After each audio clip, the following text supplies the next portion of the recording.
चलिए, तो आज आप लोगों को पढ़ाया जाएगा कार्य, ऊर्जा, शक्ति। तीन चीजों को पढ़ाया जाएगा।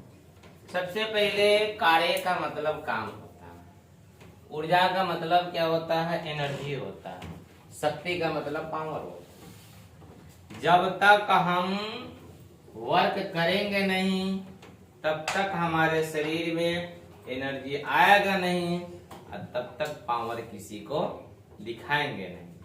कुछ लोग को शरीर में एनर्जी रहवे नहीं करता है, पावर दिखाने जाता है, वो उसको है ना थपड़िया के भेजा देता है। क्या देखना आजकल है ना, छोटी देम पातर पातर लड़का सब है ना, जिसके शरीर में है ना कि 22 किलो वजन होगा, वो भी स्टेटस लगाएगा दबदबा था, दबदबा है, दबदबा रहेगा। ठीक है। और जिसके घर में खाने के लिए नहीं है, पिता दिहाड़ी का काम कर रहा है, लड़का स्टेटस लगा रहा है, थाना बाटे हमारो जमीन में, समझ गए। तो सबसे पहले है ना पावर बनाना होता है, तब पावर दिखाना होता है। यहाँ पावर 0 है, भौकाल हीरो है। तो आते हैं वर्क। वर्क का मतलब काम होता है, बल और विस्थापन के जो अदिश गुणन को कार्य करते हैं। मैंने बल लगा, और विस्थापन का मतलब कोई वस्तु को एक जगह से दूसरी जगह रखे, और वह अदिश है तो वह काम है। इसका मतलब हमने काम किया, ये मेरा बोतल है, मैं इस बोतल को उठा लिया, बोतल को उठाकर ऐसे ऐसे कर रहे हैं तो मेरा बल लग रहा है, और इसको यहाँ रख दिए तो मान लीजिए विस्थापित हो गया, या इसको किसी टेबल पर रख दिए विस्थापित हो गया। इसका मतलब यह क्या हुआ, काम। आ जाइए, काम बराबर होता है बेटा WF कॉस्ट। चलिए, इसका मतलब समझना है बल और विस्थापन कॉस्ट। चलिए, मात्रक होता है केजी मीटर स्क्वायर बटा सेकेंड स्क्वायर, और विमा याद रखना केजी ml, मीटर को लेंथ में ले जाएंगे, सेकेंड को टी में ले जाएंगे, और जो आपको m स्क्वायर बट्टा वाला जो रहता है ऊपर जाता है माइनस में हो जाता है। तो केजी का मतलब तो हो गया ml। अब आ जाओ मीटर को किस में, चलिए सॉरी, केजी को m में, केजी को द्रव्यमान में m में व्यक्त कर दिए, और आ जाइए मीटर को है ना क्या लेंथ में ले गए, और बट्टा जो एस स्क्वायर है इसको क्या टाइम में ले गए, कहाँ ले गए, टाइम में। अब आ जाइए 2, इसको सही से लिखेंगे तो एल स्क्वायर टी इनवर्स 2 कैसे आया, माइनस कैसे हो गया, जब ये बट्टा में, इसका मतलब बट्टा में है, ऊपर जाएगा तो माइनस हो जाएगा। चलिए आ जाते हैं, यहां तक दिक्कत नहीं हो। सबसे पहले काम के बारे में देखते हैं। कार्य का मात्रक जूल होता है, और इसे सीजीएस पद्धति कार्य अर्ग में मापा जाता है। CGS centimetre gram second. क्या बताया गया है, सीजीएस का मतलब सेंटीमीटर ग्राम सेकेंड में इसको हम मापते हैं।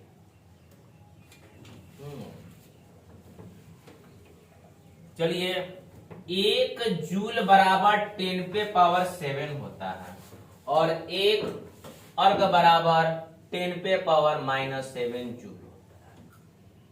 ठीक है। चलिए, कुछ चीज है जो उदाहरण के लिए समझना काफी जरूरी है। यदि विस्थापन 0 हो जाए तो कार्य भी 0 हो जाता है।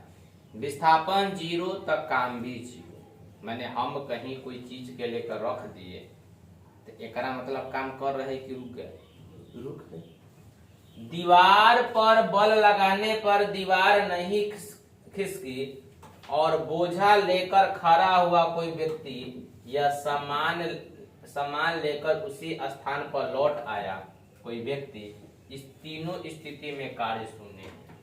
अब तुझे यहाँ से मैं मोतीपुर से मुजफ्फरपुर पटना भेज दिया मान लो। बोले कि एक व्यक्ति को एक बैग है, इस बैग को जाकर दे देना। आप मोतीपुर से पटना गए, उस व्यक्ति को बैग दिए नहीं, फिर पटना से आप मोतीपुर आ गए। बताइए आपका काम क्या हुआ? कुछ नहीं होगा। तो काम जीरो, बल भी जीरो। एक दीवार है, धक्का दे रहे, दीवार हिलवे नहीं किया, धक्का देने से क्या फायदा? काम जीरो। चलिए आते हैं, थोड़ी सी समझ में आया होगा। यदि थीटा का मान 90 हो तो कार्य शून्य है, क्योंकि हमने पढ़ा है थीटा का मान 90 डिग्री हो, मिडिल हो तो कार्य जीरो। जैसे कुली द्वारा किया गया कार्य या मजदूर द्वारा बोझ को लेकर सीढ़ी पर चढ़ना, इस स्थिति में कार्य शून्य होता है, काम शून्य हो जाता है। क्षैतिज के स्थान 30 डिग्री के कोण पर एक वस्तु पर 5 न्यूटन का बल लगाया जाए तो जिस कारण से उस वस्तु को 8 मीटर तक विस्थापित लगता कार्य बताया है। कहने का मतलब है थीटा 30 हो, 5 न्यूटन हो तो काम कितना आ जाएगा? 8। अब आते हैं, इसका मतलब पूरा निकाल देते हैं। कहने का मतलब है पढ़े हो उसमें W बराबर Fs cos पढ़े हो। अब आ जाते हैं बेटा सॉल्यूशन में। F आपका कितना हो गया? 5। S कितना हो गया? 8। cos 30 डिग्री, cos 30 डिग्री का मान होता है √3/2। जैसे ही आप मान रखिएगा तो आपका इस 2 से 8 8 कर जाएगा, 5 चौका 20 √3, 20 √3 जूल हो जाएगा। क्वेश्चन फिर से देखो तब समझ में आएगा। क्वेश्चन यही बताया गया है कि 30 डिग्री का कोण है, बल लगाएंगे तो 5 है, मैंने इसका मतलब क्या हुआ? ई आपको थीटा हो गया 30 डिग्री, बल का मतलब यहाँ पर फोर्स हो गया आपको 5 न्यूटन, उस पर वस्तु पर विस्थापित का मतलब है ना, चलिए विस्थापित आपको हो गया 8 मीटर।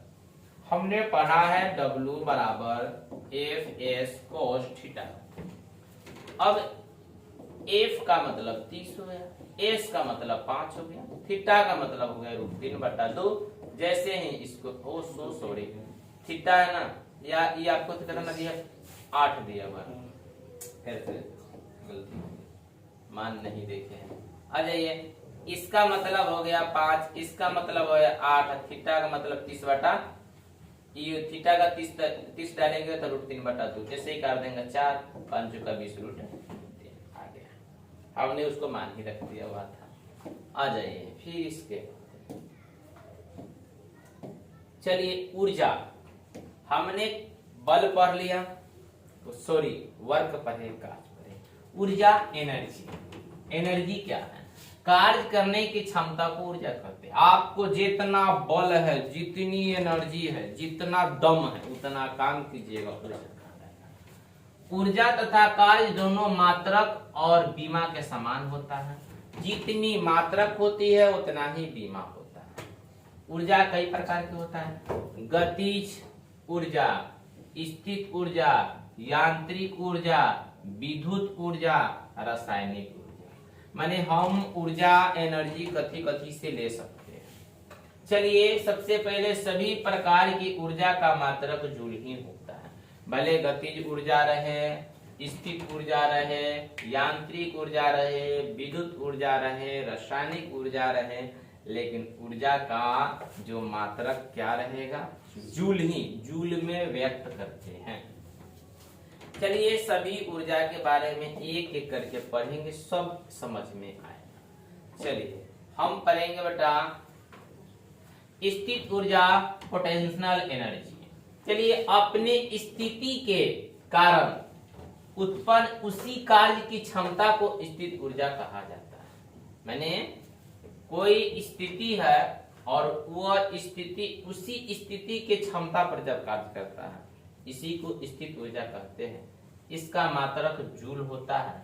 स्थित ऊर्जा बराबर होता है mgh। m का मतलब द्रव्यमान होता है, g का मतलब ग्रेविटी होता है, h का मतलब हाई होता है। देखिए, हम कोई चीज को मान लो कि हम कोई चीज है, मान लो द्रव्यमान है, ये द्रव्यमान हो गया। अब इसको गिराएंगे कहाँ? पृथ्वी पर, ग्रेविटी हो जाएगा। कितना हाइट से गिराएंगे? या ऊंचाई हो गया, तो ये निकालेगा तो स्थित ऊर्जा निकाल देगा। ठीक है, चलिए मान लीजिए कि आपका जो द्रव्यमान है, मास है, ये आपको 8 है, ग्रेविटी 7 है और ऊंचाई है ना, मान लीजिए 5 है। निकालेंगे तो आसान है, सबको गुना कर देंगे, आंसर आ जाएगा। आएगा कि नहीं? क्या? चलिए अब आते हैं स्थित ऊर्जा के बारे में बताते हैं। चलिए, यहाँ बताया गया है स्थित ऊर्जा का मान ऊंचाई बढ़ने के साथ बढ़ता है। बिल्कुल, अगर हम यहाँ से गिराएंगे तो यह अलग रहेगा, इसके और ऊपर से गिराएंगे और ऊपर से गिराएंगे तो अलग ही रहेगा। चलिए, जिस कारण से पानी की टंकी के ऊपर रखा जाता है, इसीलिए पानी को टंकी को जितना ऊपर रखेंगे उतना ही उसका क्या होगा? प्रेशर बढ़ेगा, और जितना नीचा रख देंगे उतना ही प्रेशर आ जाए। बांध द्वारा रुके जल में स्थित ऊर्जा होती है। बांध के निचले तल पर जल का जो प्रेशर अधिक रहता है, जिस कारण से बांध की निचली दीवार अधिक चौड़ी बनाई जाती है। इसीलिए बांध जब बनता है तो ऐसे बनता है, ऐसे बांध बनता है। इस पे है ना, ये बांध हो गया, इसको पूरा इतना चौड़ा बनाया जाता है, ऐसे बनाया जाता है। प्रेशर ए पर ज्यादा रहता है, ए पर प्रेशर नहीं रहता। चलिए अब आते बेटा स्थित ऊर्जा का दैनिक जीवन में प्रयोग। तो आ जाइए, छत से लटका हुआ पंखा स्थित ऊर्जा है।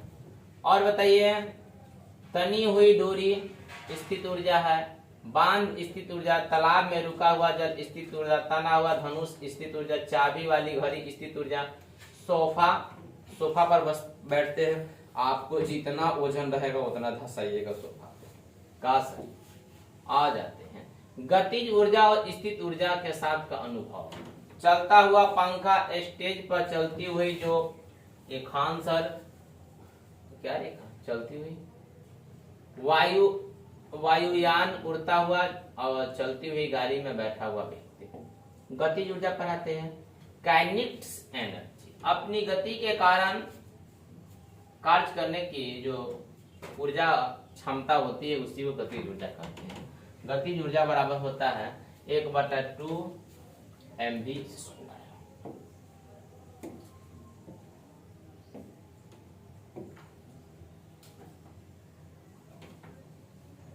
चलिए, इससे तो इतना ही अभी आप रखिए। कल से आप लोग कई बजे आ जाइए मालूम है? 6 बजे। आज आप लोग लेट के आए 15 मिनट। आप लोग सुबह में साथ में आ जाइएगा ना टाइम से।